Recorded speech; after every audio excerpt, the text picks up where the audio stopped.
Trajneri i kombëtares Silvinho është rikthyer në Shqipëri, ndërsa do të merret vendimin final për të ardhmen. Teksa kanë mbetur edhe pak ditë nga përfundimi i kontratës, ende nuk ka ide të qartë se çfarë do ndodh mes timonjerit brazilian dhe mundësisë për të vijuar drejtimin e kuqezimive, përtej kësaj vere. Shqipëria ishte shumë pranë kualifikimit historik për në Kupën e Botës, por u mposht nga Polonia, gjysmëfinalja e fazës play-off, duke e lënë ëndrrën për gjysma.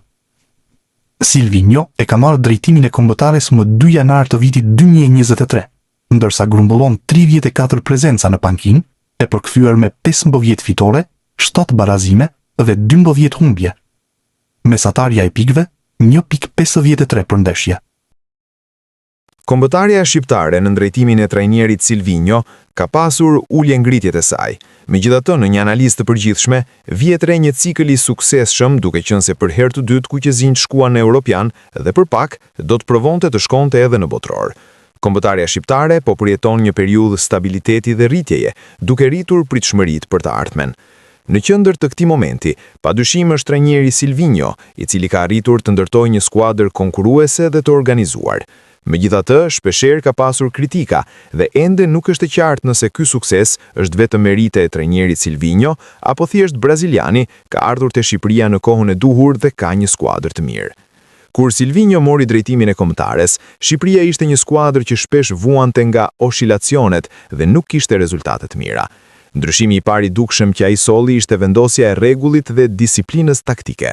Sot, Shqipëria është një ekip që di të mbrohet dhe të dalë shpejt, duke u kthyer në një ekip që ka një identitet në lojë. Linjat janë më të afërta, lëvizjet më të koordinuara dhe skuadra duket më e qartë në çdo fazë të lojës. Kjo nuk është rastësi, por produkti një pune të vazhdueshme në stërvitje dhe një filozofie të qartë. Një element tjetër kyç është menaxhimi i grupit. Silvinho ka arritur të krijojë një ambient ku nuk ka vend për emra të paprekshëm, pavarësisht se shpeshherë ka pasur polemika, dhe kjo mund të shihet nga lojtarët që kanë marrë pjesë në kompeticione të ndryshme, nga Europiani te Liga e Kombeve apo botrori. Në kualifikueset e fundit të botrorit, vetëm Letonia na shënoi një gol dhe Anglia që fitoi 2 ndeshjet e saj, teksa asnjë nga skuadrat e tjera nuk ditën të gjenin rrugën e rjetës. Nëse roli i trajnerit është i rëndësishëm, po aq vendimtar është edhe grupi i lojtarëve që ai ka në dispozicion. Dhe në këtë aspekt, kombëtarja shqiptare ndodhet në një moment shumë të favorshëm. Në mbrojtje, Berat Gjimshiti është kthyer në një lider të padiskutueshëm të Atalanta, një skuadër që konkuron në nivele të larta në Itali dhe Europë. Siguria dhe eksperienca e tij reflektohen drejt për drejt edhe te kombëtarja.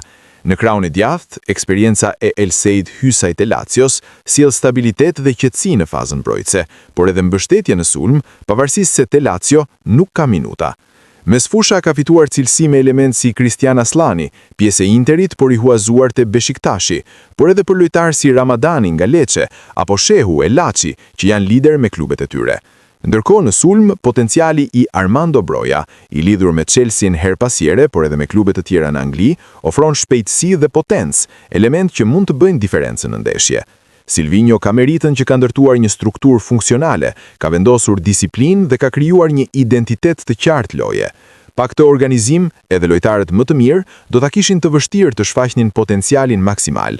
Nga ana tjetër, cilësia individuale të futbollistëve është ajo që bën diferencën në momentet vendimtare, pasi një pasim i saktë, një ndërhyrje vendimtare apo një gol ndryshon rrjedhën e ndeshjes.